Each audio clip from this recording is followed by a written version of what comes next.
والصلاة والسلام على رسول الله صلى الله عليه وسلم.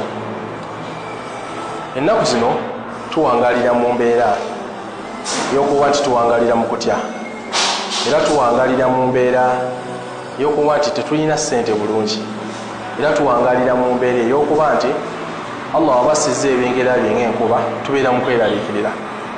Nsonga ebiseera ebyo ejja egenda kwonoona bibala byaffe oba nnimiro zaffe oba mayumba gaffe we tusula.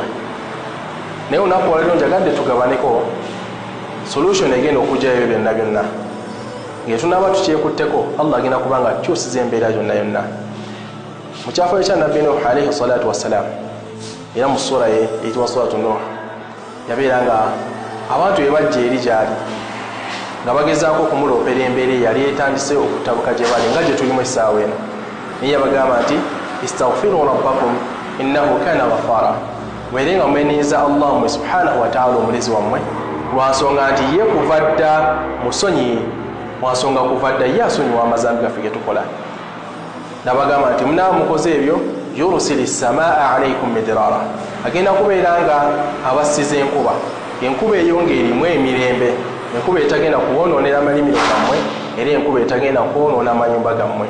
Wayumdidukum bi amwalin wa banin, era eyo munaaba mwenenyeza eri Allah subhanahu wa ta'ala, agenda kubeera nga ababundugulako emaali. Kiba kitegeeza ajja teeka baraka byonna byonna bye tukola mu mirimu gyaffe, abeere nga akisumulula, tubeere nga tuddamu okukwata ku ssente ezitegereka mu mikono gyaffe.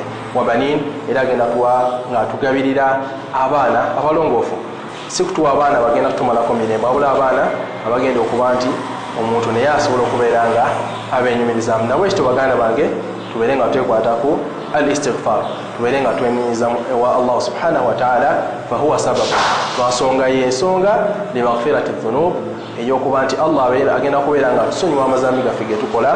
Wa imdadu al-abdi bil amwali wal banin, n'okuba nti Allah subhanahu wa ta'ala abundugula ku muddu emaali etegerekera mubaraka, era n'amuwa n'abaana abategerekeka abanamugasa wano ku dunya ne ku akhira. Istaghfiru rabbakum, tubeere nga twenyeza Allah subhanahu wa ta'ala.